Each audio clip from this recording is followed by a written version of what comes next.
Haryana public service commission की तरफ से रिक्रूटमेंट आपकी आ चुकी है असिस्टेंट इंजीनियर सिविल इंजीनियरिंग की पोजीशन पर। यहाँ पर आप नोटिफिकेशन देख सकते हैं।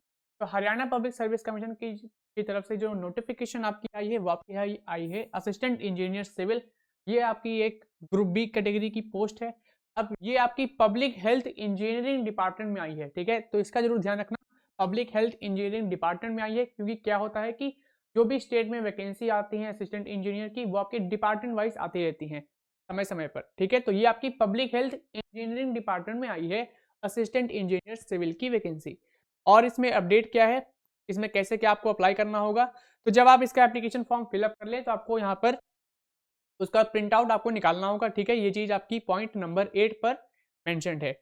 और इसकी ऑफिशियल वेबसाइट जो आपकी है वो आपकी है hpsc.gov.in। इस पे आपको विजिट करके अप्लाई करना होगा, ठीक है। तो इसी पे वेबसाइट पर आपको जाना है और यहीं पर जाकर आप एप्लीकेशन पर अप्लाई करेंगे। और इसमें अपडेट क्या है तो चलिए वो देख लेते हैं। तो यहाँ पर आपको name of post, number of vacancies category wise यहाँ पर दिख रही होंगी। जैसा कि आप यहाँ पर देख सकते हैं टोटल नंबर ऑफ जो वैकेंसी है असिस्टेंट इंजीनियर सिविल की तो वो आपकी है 50।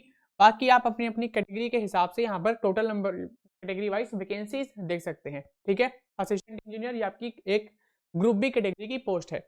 अब इसमें कैटेगरी आप देखेंगे तो एससी में भी आपकी ओएससी आपकी अलग है, डीएससी हरियाणा ये आपकी अलग अलग सीट्स हैं, ठीक है। यहाँ पे कितनी क्या वैकेंसी है तो वो चीज यहाँ पर दे सकते हैं। इसमें अगर हम ओपन डेट ऑफ एप्लीकेशन की बात कर लेते हैं तो यहाँ पर 13 जनवरी 2026 से आपकी एप्लीकेशन स्टार्ट हो रही है और इसकी जो लास्ट डेट है वो आपकी है 12 फेब 2026, यानी कि 13 जनवरी से लेकर 12 फरवरी तक आप इसमें हैं 5 बजे तक, ठीक है। और इसकी आपको ऑफिशियल वेबसाइट एचपीएससी यानी हरियाणा पब्लिक सर्विस कमीशन की ऑफिशियल वेबसाइट पर जाकर अप्लाई करना होगा। टाइमलाइन मैंने आपको बता दी है, क्लोजिंग डेट बाकी ये भी मैंने आपको शो कर दिया है, टेबल में आपको यहाँ पर दिख रहा होगा, टेबल में number of vacancies category wise. अब एसेंशियल क्वालिफिकेशन की यहाँ पे बात कर लेते हैं। तो अगर आपने सिविल इंजीनियरिंग में डिग्री कंप्लीट की है तभी आप इस पोस्ट पर अप्लाई कर सकते हैं। इसके अलावा एक और चीज आपको ध्यान रखनी है कि हिंदी या फिर संस्कृत ये आपका सब्जेक्ट जरूर रहा हो स्टैंडर्ड मैट्रिक या फिर हाईयर स्टैंडर्ड लेवल पर, ठीक है। अगर आपने इंटरमीडिएट या हाई स्कूल लेवल पर हिंदी या फिर संस्कृत एज अ सब्जेक्ट पढ़ा है तो फिर आप इसमें एलिजिबल हैं। मेन आपकी है डिग्री जो कि है सिविल इंजीनियरिंग। इसके अलावा पे स्केल की बात कर लेते हैं तो पे मैट्रिक सेल जो आपका है वो आपका 9 है। सैलरी आपकी 53,100 रुपीज से लेकर 1,67,800 रुपीज पर मंथ तक रहने वाली है, ठीक है। अब डिग्री जो मैंने आपको बताई थी वो चीज देखिए यहाँ पे लिखी है। अगर आपने सिविल इंजीनियरिंग में डिग्री कंप्लीट कर रखी है, बीई बीटेक कंप्लीट कर रखा है, बीएससी कंप्लीट कर रखी है तो फिर आप इसमें अप्लाई कर सकते हैं। डिस्टेंस मोड में अगर आपने कर रखा है तो आप इसमें एलिजिबल नहीं है, ठीक है। पॉइंट नंबर 2 में यहाँ पर मेंशन है, तो इस चीज का आपको ध्यान रखना है। क्लोजिंग डेट मैंने आपको ऑलरेडी शेयर कर दी है, 12 फेब इसकी क्लोजिंग डेट है। और इसमें क्या है अपडेट, यहाँ पर आप देख सकते हैं नो सर्टिफिकेट। अगर आपका सिर्फ सर्टिफिकेट है या डॉक्यूमेंट का जो भी डेट है वो आपका यहाँ पर क्लोजिंग डेट के बाद का यहाँ पे साइन अप है तो आपका एक्सेप्ट नहीं किया जाएगा, ठीक है। एप्लीकेशन फी की चलिए बात कर लेते हैं। तो एप्लीकेशन फी आपको यहाँ पर दिख रही है, तो ये रही आपकी एप्लीकेशन फी। जो हरियाणा के पीडब्ल्यूबीडी कैटेगरी के डिपार्टमेंट के आपके स्टूडेंट्स हैं, जो हरियाणा के बेंचमार्क डिसेबिलिटी यानी पीडब्ल्यूबीडी स्टूडेंट्स हैं, उनको यहाँ पे कोई भी फी नहीं पे करनी है। इसके अलावा हरियाणा के जो OSC DSC BCA non creamy layer से जो आते हैं, बीसीबी यानी नॉन क्रीमी लेयर ये भी आते हैं, ESM EWS category women candidates जो आपकी हरियाणा स्टेट की हैं उनकी जो फीस है वो आपकी है 250 रुपीज, ठीक है। बाकी डीएसएम कैंडिडेट्स जो हरियाणा के रहने वाले हैं उनकी भी फीस यहाँ पर 250 रुपीज है। बाकी डीएसएम कैंडिडेट्स जो कि हरियाणा के हैं अनरिजर्व कैटेगरी के अंदर आते हैं उनकी 1000 रुपीज फीस है। और बाकी जो कैटेगरीज हैं उन सभी की फीस यहाँ पर 1000 रुपीज रहने वाली है। तो ये हमने बात कर ली एप्लीकेशन फी के बारे में। फी आपकी नॉन रिफंडेबल है, यहाँ पर पॉइंट आपका मेंशन्ड है। बाकी एडमिट कार्ड से रिलेटेड आप यहाँ पर पढ़ सकते हैं। अब एज लिमिट की यहाँ पर बात कर लेते हैं। तो मिनिमम जो एज लिमिट आपकी रिक्वायर्ड है वो आपकी है 18 ईयर्स और मैक्सिमम यहाँ पर जो एज लिमिट आपकी होनी चाहिए ये है 42 ईयर्स। लेकिन कुछ यहाँ पे रिजर्व कैटेगरीज होती हैं उनको अपर एज लिमिट में रिलैक्सेशन प्रोवाइड किया जाता है, जैसा कि आप इस टेबल में यहाँ पर दे सकते हैं। जैसे कि एससी कैटेगरी के जो है स्टूडेंट्स हैं हरियाणा के उनको यहाँ पे 5 ईयर्स की अपर एज लिमिट में रिलैक्सेशन प्रोवाइड किया गया है। बैकवर्ड क्लास को यहाँ पर 5 ईयर्स का अपर एज लिमिट में रिलैक्सेशन प्रोवाइड किया गया है।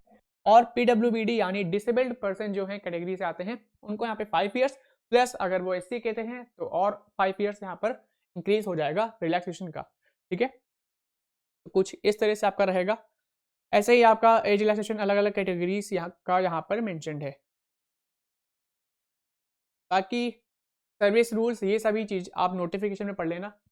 इस नोटिफिकेशन को मैंने अपने टेलीग्राम ग्रुप पे शेयर कर दिया है। टेलीग्राम ग्रुप की हमारी लिंक डिस्क्रिप्शन पे मिल जाएगी, उसको अभी ज्वाइन कर लें। वहाँ पे जो भी लेटेस्ट जॉब आती हैं इंजीनियरिंग से रिलेटेड, मैं इस पर नोटिफिकेशन शेयर कर देता हूँ, ठीक है। अब जनरल इंस्ट्रक्शंस यहाँ पर मेंशन्ड हैं, ये भी आप इसमें पढ़ सकते हैं नोटिफिकेशन में।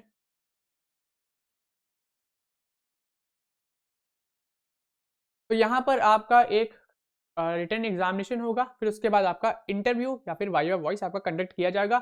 इसी के बिहाफ पर आपका यहाँ पर सिलेक्शन होगा, ठीक है। और इसमें अपडेट क्या है, डॉक्यूमेंट अब कौन कौन से रिक्वायर्ड होंगे जब आप एप्लीकेशन फॉर्म फिलअप कर रहे होंगे, तो एक बार वो भी देख लेते हैं। तो यहाँ पे आपको फोटो, सिग्नेचर और जो भी आपने डिग्री कंप्लीट कर रखी है, BSc BTech जो भी आपने डिग्री कंप्लीट कर रखी है उसकी यहाँ पे मार्कशीट, ठीक है, एजुकेशन क्वालिफिकेशन के तौर पर यहाँ पे लगेगी। इसके अलावा अगर आप SC ST कैटेगरी से हैं, OBC कैटेगरी से हैं, तो फिर आपको यहाँ पे कास्ट सर्टिफिकेट भी यहाँ पे चाहिए होगा, ठीक है। और यहाँ पे मेडिकल सर्टिफिकेट भी आपका लगेगा। ये देखिए caste certificate, DSC OSC certificate आपका लगेगा, ठीक है। ऐसे ही आपका BCA नॉन क्रीमी लेयर से अगर आप आते हैं तभी आपको सर्टिफिकेट यहाँ पे रेडी रखना होगा। सेम आपका EWS कैटेगरी के लिए भी है, ठीक है। PWBD कैटेगरी से अगर आप आते हैं तो उसका भी आपका यहाँ पे कार्ड लगेगा, ठीक है। सर्टिफिकेट जो भी होता है वो आपका यहाँ पे रिक्वायर्ड रहेगा। आधार कार्ड आपको चाहिए होगा, scan copy of Aadhaar card. इसके अलावा हरियाणा रेसिडेंट डोमिसाइल सर्टिफिकेट यहाँ पर चाहिए होगा, हरियाणा का, स्टेट का, ठीक है। तो इस चीज़ का आपको ध्यान रखना है।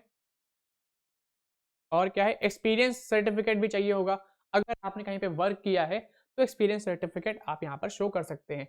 NOC सर्टिफिकेट, अगर आप कहीं पे जॉब कर रहे हैं तो NOC सर्टिफिकेट भी चाहिए होगा, ठीक है। तो ये चीज़ें आपकी रिक्वायर्ड हैं। अगर PWBD कैटेगरी से जो स्टूडेंट्स हैं तो उनका डिसेबिलिटी सर्टिफिकेट यहाँ पर बनता है, तो वो भी यहाँ पर रिक्वायर्ड है।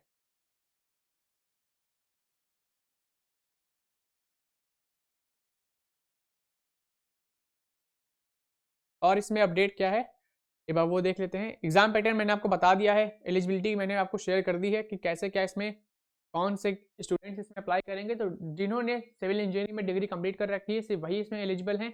इसके अलावा आपका ऑनलाइन एग्जाम कंडक्ट किया जाएगा, फिर वाइवा वॉइस या फिर इंटरव्यू आपका राउंड होगा, इसके बिहाफ पर आपका सिलेक्शन होने वाला है। तो अगर आपने सिविल इंजीनियरिंग में डिग्री कंप्लीट कर रखी है, आप हरियाणा पब्लिक सर्विस कमीशन की तरफ से आई हुई वैकेंसी असिस्टेंट इंजीनियर सिविल में अप्लाई कर दें। और ऐसे ही लेटेस्ट जॉब अपडेट्स के लिए हमारे चैनल को अभी सब्सक्राइब कर लें।